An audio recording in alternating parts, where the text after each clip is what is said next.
안녕하십니까 경유가족 여러분, 경유박사의 박병옥입니다. 2월 11일 기준으로 코로나 확진자가 54,941명이랍니다. 어마어마한 숫자죠. 확진이 되어도 알아서 다들 이렇게 살아남아야 되는 이런 상황까지 왔기 때문에 항상 조심하시기 바라겠습니다.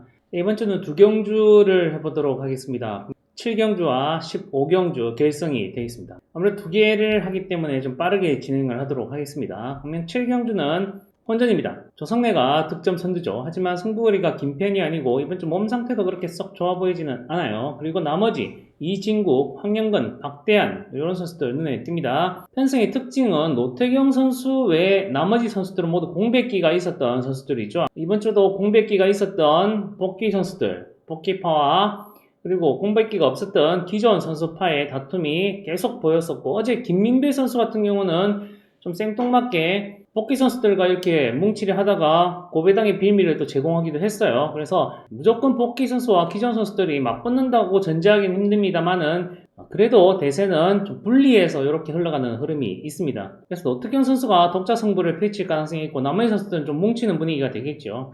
그래서 자리 잡기는 이렇게 앞에는 말씀드렸다시피 공백기가 있었던 선수들이 이렇게 쭉 붙을 가능성이 있고 노태경 선수는 자리를 좀 못 잡겠네요. 그래서 황영근 선수가 선봉 역할을 맡을 가능성이 있습니다. 앞선 선수들을 그대로 치고 달리면서 남의 선수들 이렇게 따라가면서, 그리고 내셋은 이진구, 그리고 이 선수들 김경환, 한재호 선수들은 이런 식으로 따라가는 전개가 되겠죠. 자, 이렇게 되면은 조성래 선수가 득점이 가장 높기 때문에 아무래도 황영근 선수를 잡으면서 7-6으로 또는 7-5에서 끝날 가능성이 높아요. 하지만 자, 말씀드렸다시피 노태경 선수가 여기서 할 게 없다.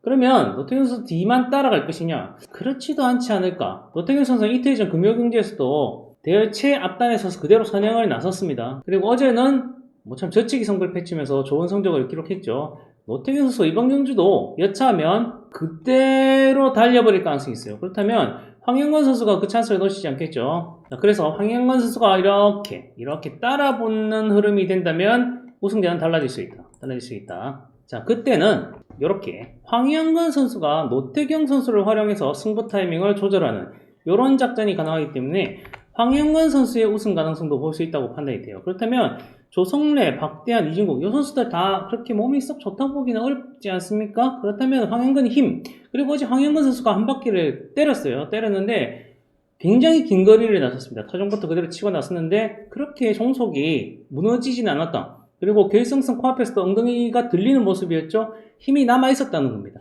그렇기 때문에 황영건 선수가 이번 경기는 한번 우승을 차지하는 이런 전략 세워보시고, 그 뒤는 아무래도 조성래가 가능성이 있겠죠. 아무래도 타협하는 흐름이라면 점수대로, 순리대로 조성래가 따라붙는 전개. 그래서 5-7. 그리고 황영근 선수와 박대한 선수가 동반 입상 경험이 한 차례 있습니다. 그래서 박대한 선수가 황영근 선수와 먼저 호흡을 맞추면 박대한 선수도 가능성이 있다. 그래서 이 경기는 황영근 선수 넣고 5-7과 5-6 가능성이 있다고 판단이 됩니다. 그래서 7경주는 황영근의 힘, 결코 나머지 선수들에게 밀리지 않을 수 있다. 그래서 황영근에게 기대를 한번 걸어보도록 하겠습니다.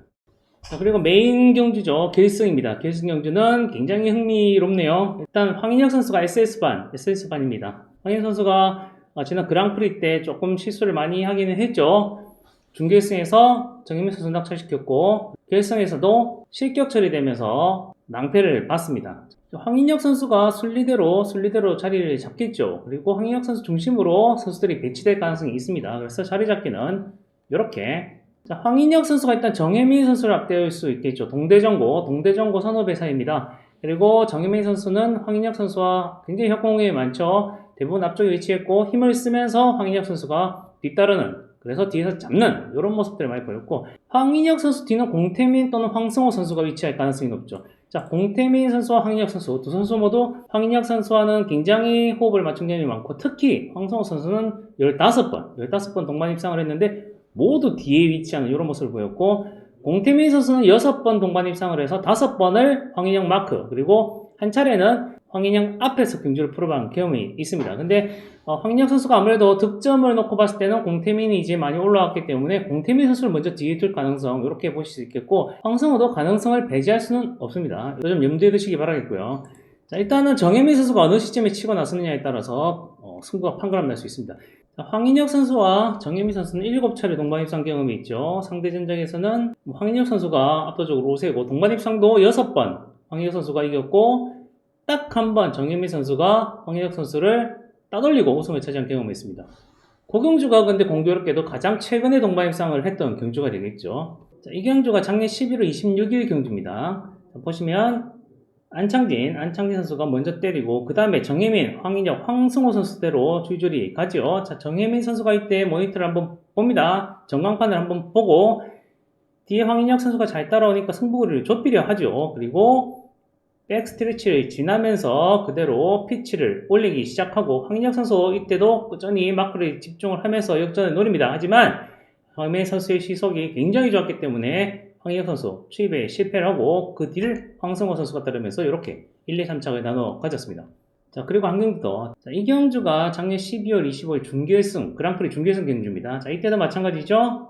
김민준, 정혜민, 황인혁, 황승호. 자, 근데 이때 김민준 선수가 이렇게 나갈 때 황인혁 선수가 정혜민 선수를 믿지 않아요. 그리고 황인혁 선수가 김민준 선수를 따라갑니다.